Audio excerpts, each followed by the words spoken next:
to a day in the life of Aliyah! For this video, lalakad po tayo in the morning because pero mag-aaral tayo, mag-exercise tayo. So, let's begin! Kasama ko sa inyo na aking kung sa security. Hey guys, so nakabili na po tayo ng pansod for our breakfast. So, may palaban na po tayo sa bahay. Hello, Aliyah! Hello po! Kamusta pakiramdam mo? Nandito na tayo sa sing-offs. Excited at nervous po. Maganda yan. Ibig sabihin na ipapakita mo sa amin. Kaya nga itong kantang to ay change is gonna come ay sa'yo napunta because I think sa lahat ng mga kids na nandito sa The Voice ay ikaw yung pinaka-soulful.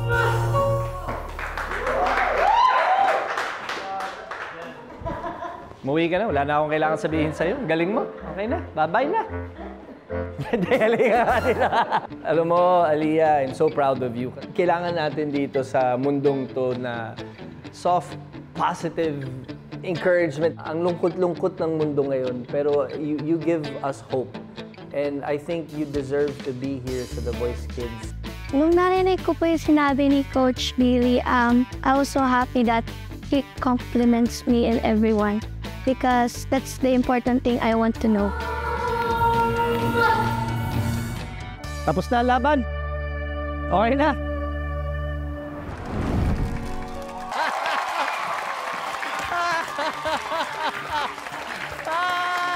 Coaches, napabilib ba kayo sa performance nila? Wala, papailing na lang si Coach Julie. Coach Julie? Okay ka pa? Wow, I was just trying to catch my breath. Both of you, girls, grabe kayo. Sobrang proud ni Coach Billy sa inyo kung alam nyo lang. Grabe, I'm just really, speechless right now kasi I'm trying to find the right words para kung ano yung i-comment ko dahil sobrang galing ninyong pareho. As in, out of this world. Grabe kayo. Congratulations. Coach Billy, grabe. Ewan ko. Ang galing mo. Ano ba yan? Ako wala akong kinalaman dito. And I'm thankful na sobrang naging blessed na lang ako na binigyan ako ni Lord ng 2 bagets na ganito. Because honestly, both of you, girls, you really shined exceptionally, separately. Yana, ikaw, you shined your own way tonight. Yung unang bigkas pa lang ng lyrics mo, tagos ka agad sa puso namin. Kaya nagpapasalamat ako dahil you really gave this emotional performance para sa aming lahat. So Yana, great job. So proud of you. Kay Aliyah naman, sobrang, mark my words, one day makikilala ka, hindi lang sa bansa natin, sa buong mundo, yung boses mo magiging special. Sinasabi ko sa iyo yan, Aliyah. And your performance today, just like Yana, it was with the heart. And I thank you for that. Maraming salamat. Congratulations to the both of you. Galing, grabe. Yana, Aliyah, great job, good job. At syempre, hindi lang sa inyo, kung hindi syempre sa lahat po ng bubuo ng Team Believe. Coach Billy, congratulations sa inyo. Kaya eto na, nabanggit natin kanina, 2 sa inyo. 2 sa inyong 4 ang aabante sa susunod na round.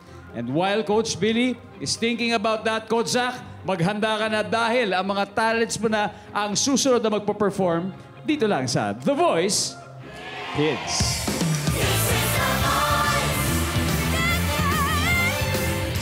Coach Billy, simulan mo na. Sino kina Lovers, Katniss, Yana at Aliyah ang isasama mo sa next round? Obviously, I have made my decision. Katulad ng sinasabi ko sa inyo, every time na nagme-mentoring ako or nagko-coach ako, ang pinasukan nyo ay isang competition. May isang mananalo, and the rest, may other opportunities will have to come again.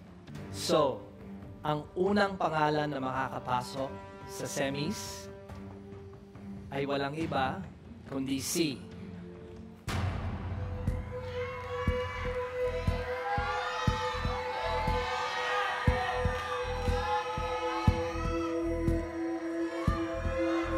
Congratulations, Aliyah.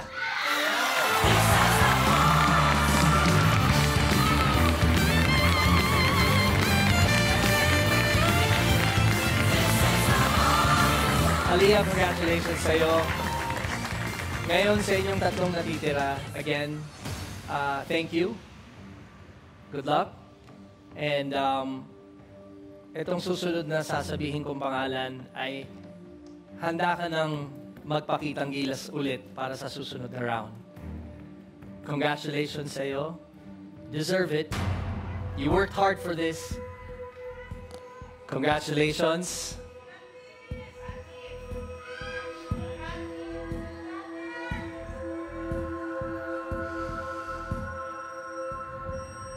Yana.